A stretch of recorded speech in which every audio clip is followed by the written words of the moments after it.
இது ஒனி நியூஸின் ஐரோப்பிய செய்திகள். செய்திகளை வாசிக்கும் நான் கனிஷ்கா குணபாலன். முதலில் தலைப்பு செய்திகள். பிரித்தானியாவில் நோயாளிகளால் மருத்துவமனைகள் நிரம்பி வழியும் நிலை. மருத்துவமனைகள் குறித்து வெளியிடப்பட்ட அறிக்கை. பிரான்சில் மோதிக்கொண்ட 2 டிராம்கள். விபத்தால் பயணிகள் பலர் படுகாயம். புலம்பெயர்ந்தோரை வெளியேற்ற விமான டிக்கெட்கள் அனுப்பும் அரசியல் கட்சி. ஜெர்மனியில் நெருங்கும் தேர்தல். தேர்தல் களத்தில் போலி செய்திகளை பரப்பும் அரசியல் கட்சிகள். பிரித்தானியாவில் அதிக நேரம் மருத்துவமனையில் காத்திருந்ததால் கோபமடைந்த நோயாளி நர்ஸை கொடூரமாக தாக்கிய சம்பவம்.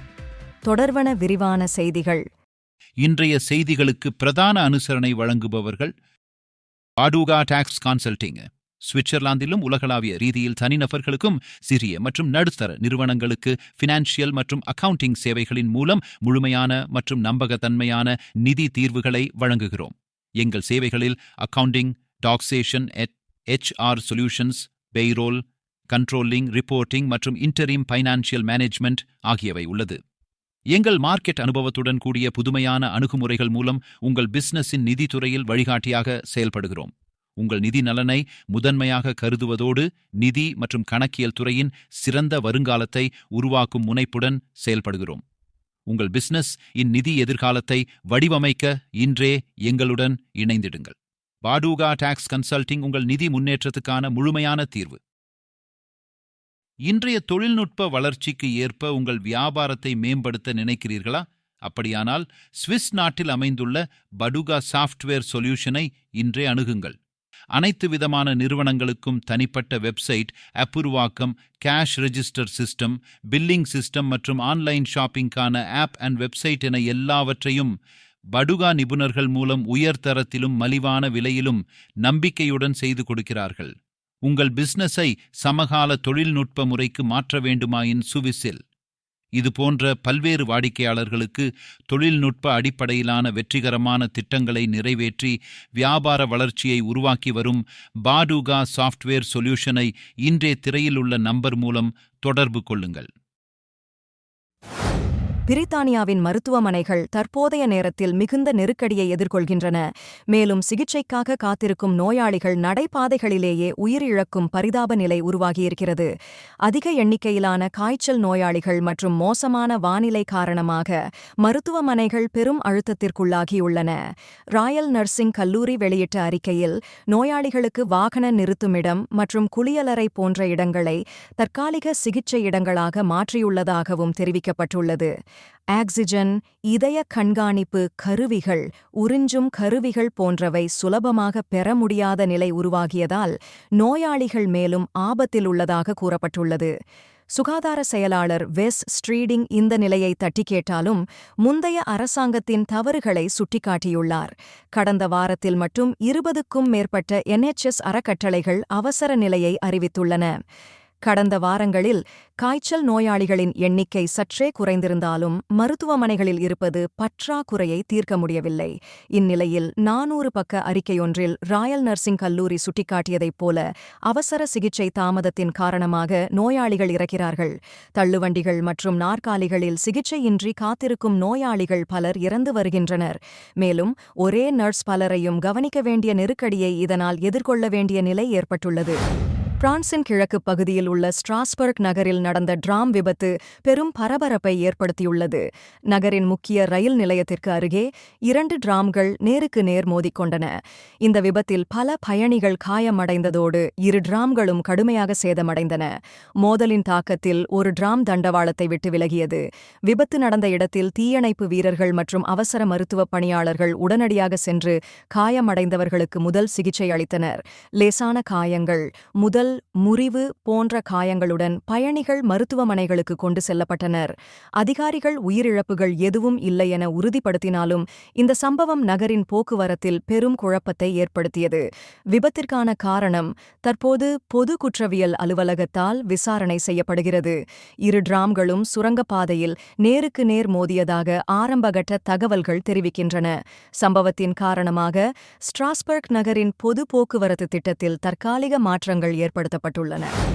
ஜெர்மனியில் புலம்பெயர்ந்தோருக்கு எதிராக வெறுப்பை தூண்டும் நடவடிக்கைகளில் வலதுசாரி கட்சியான ஆல்டர்னேட்டிவ் ஃபார் ஜெர்மனி கட்சியின் செயற்பாடுகள் கடுமையான சர்ச்சையை ஏற்படுத்தியுள்ளன. அக்கட்சி ஜெர்மனியில் வாழும் புலம்பெயர்ந்தோரை சீண்டும் விதத்தில் நாடு கடத்தல் டிக்கெட் என அழைக்கப்படும் போலியான விமான டிக்கெட்களை அனுப்பி வருவதாக குற்றம் சாட்டப்பட்டுள்ளது. இந்த டிக்கெட்களில் பயணியின் பெயர் பகுதியை சட்டவிரோத புலம்பெயர்ந்தோர் என்று குறிப்பிட்டு செல்ல வேண்டிய இடத்தை பாதுகாப்பான சொந்த நாடு என குறிப்பிடுகின்றனர். புலம்பெயர்ந்தோர் அவர்கள் ஜெர்மன் குடியுரிமை பெற்றவர்களாக இருந்தாலும் இத்தகைய டிக்கெட்களை பெறுவதால் அவர்கள் மன அழுத்தத்துக்கு உள்ளாகியுள்ளார்கள். சமூக ஊடகங்களில் பலரும் தங்களுக்கு இத்தகைய டிக்கெட்கள் வந்ததாக பகிர்ந்ததைத் தொடர்ந்து AfD கட்சி இது தொடர்பில் தம்மை விடுவித்துக் கொண்டு எங்கள் கருத்துக்களை பரப்பும் சட்டப்பூர்வமான நடவடிக்கைகளாக இது இடம்பெற்றது என்று கூறியுள்ளது. இந்த சம்பவம் குறித்து ஜெர்மன் போலீசார் விசாரிக்க தொடங்கியுள்ளனர். புலம்பெயர்ந்தோரை அவமதிக்கும் இந்த நடவடிக்கைகள் ஜெர்மனியில் வளர்ந்து வரும் கலாச்சார மோதல்களுக்கும் புலம்பெயர்ந்தோர்களுக்கு எதிரான அரசியல் நடவடிக்கைகளுக்கும் உதாரணமாக விளங்குகின்றன. ஜெர்மனியில் பொதுத் தேர்தல் நெருங்கி வரும் நிலையில் அரசியல் கட்சிகள் சில சம்பவங்களை அரசியலாக்கி அதனை தங்கள் ஆதரவினை அதிகரிக்க பயன்படுத்தி வருகின்றன. டிசம்பர் 23ஆம் தேதி மாக்டெபுர்க் நகரில் நடைபெற்ற கிறிஸ்துமஸ் சந்தை தாக்குதல் இந்த அரசியல் சூழ்நிலையின் மையமாக மாறியுள்ளது. அந்த சம்பவத்தில் 6 பேர் உயிரிழந்ததுடன் 200க்கும் மேற்பட்டோர் காயமடைந்தனர். இந்த தாக்குதலை புலம்பெயர்தல் மற்றும் இஸ்லாமியவாதத்தை எதிர்க்கும் வலதுசாரி AfD கட்சி தங்களது கருத்துக்களை வலுப்படுத்த பயன்படுத்த முயன்றுள்ளது. AfD தலைவர்களில் ஒருவரான ஆலிஸ் வைடல் தாக்குதல் நடத்திய நபரை ஒரு வெறுப்புடன் உள்ள இஸ்லாமியவாதி என்று குற்றம் சாட்டியுள்ளார். மேலும் இந்த தாக்குதலுடன் தொடர்புடையதாக கூறப்படும் போலியான வீடியோக்கள் இணையத்தில் பரவத் தொடங்கியுள்ளன. அவற்றில் ஒன்றில் போலீசார் இஸ்லாமியவாதிகளை துரத்திச் செல்வது போல் காட்சியமைந்துள்ளது. உண்மையில் அது கிறிஸ்துமஸ் சந்தை தாக்குதலுக்கு முன்பே எடுக்கப்பட்ட பாலஸ்தீன ஆதரவு போராட்டக்காரர்களை கைது செய்யும் வீடியோவாகும். இப்படியான போலீஸ் செய்திகளும் அரசியல் பிரச்சாரங்களும் ஜெர்மனியின் தேர்தல் சூழ்நிலையை மேலும் சிக்கலாக்குகின்றன என்பது குறிப்பிடத்தக்கது. பிரித்தானியாவில் மருத்துவமனை ஒன்றில் நடந்த சம்பவம் மருத்துவப் பணியாளர்கள் எதிர்நோக்கும் ஆபத்தை தெளிவுபடுத்தும் விதமாக நடந்துள்ளது. கிரேட்டர் மான்செஸ்டரில் உள்ள டி ராயல் ஓல்ட்ஹாம் மருத்துவமனையில் ஆக்சிடென்ட் அண்ட் எமர்ஜென்சி பிரிவில் பணிபுரியும் செவிலியர் ஒருவர் மீது அதிக நேரம் காத்திருந்ததால் கோபமடைந்த நோயாளி ஒருவர் கத்தியால் தாக்கியுள்ளார். இந்த கொடூர சம்பவத்துக்கு பின்னணியில் மருத்துவமனைகளில் அதிக நேரம் காத்திருக்கும் நிலைமை முக்கிய காரணமாக கருதப்படுகிறது. சம்பவத்தின் போது வாக்குவாதத்தின் ஒரு கட்டத்தில் கோபமடைந்த அந்த நோயாளி 50 வயதை கடந்த செவிலியரை கூர்மையான பொருளால் தாக்கியுள்ளார். தற்போது அந்த நர்ஸ் ஆபத்தான நிலையில் சிகிச்சையில் உள்ளார். குறித்த தாக்குதலுக்கு பின்னர் 37 வயது நபர் சம்பவ இடத்தில் கைது செய்யப்பட்டு கொலை முயற்சி வழக்கில் விசாரணை நடத்தப்பட்டு வருகிறது. இதேவேளை பிரித்தானிய மருத்துவமனைகளில் சிகிச்சைக்காக காத்திருக்கும் நோயாளிகளின் எண்ணிக்கை 500 மில்லியன் கடந்துவிட்டதாகவும் சிலர் 12 மணி நேரத்திற்கும் மேலாக காத்திருக்க வேண்டியதாகவும் தகவல்கள் வெளியாகியுள்ளன. இந்த சம்பவம் சமூக ஊடகங்களில் பெரும் விவாதத்துக்கு இடமளித்துள்ளது. பலர் மருத்துவமனைகளின் பாதுகாப்பு சிக்கல்களையும் அரசு நலத்திட்டங்களில் தோல்வியையும் சுட்டிக்காட்டியுள்ளனர். குறிப்பாக மருத்துவமனைகள் கூட பாதுகாப்பற்ற இடங்களாக மாறியுள்ளன என சமூக ஊடகங்களில் கூறப்படுகிறது. நீங்கள் இதுவரை கேட்டது ஒனி நியூஸின் இன்றைய பிரதான செய்திகள். மேலும் இதுபோன்ற செய்திகளை தொடர்ச்சியாக அறிந்து கொள்ள ஒனி நியூஸுடன் இணைத்திருங்கள். வணக்கம். ஒனி ஆப்புக்கு வரவேற்கின்றோம். உலகம் முழுவதும் உள்ள தமிழர்களை இணைக்கும் ஒரு தமிழர் தளம். உங்களுக்கு அருகில் நடைபெறும் கலாச்சார நிகழ்வுகளை காணவும் உலகெங்கிலும் உள்ள தமிழ் மக்களுடன் உங்கள் நெட்வொர்க்கை விரிவாக்கவும் தமிழ் கலாச்சாரத்தின் பரந்த மரபுகளை அறிந்து கொள்வதுடன் செய்திகள், அருகில் உள்ள வியாபார நிலையங்கள், நாணய மாற்று வீதங்கள் மற்றும் உலகம் முழுவதும் உள்ள தமிழர்களை ஒன்றிணைக்கும் வகையில் பல்வேறு அம்சங்கள் உள்ளன.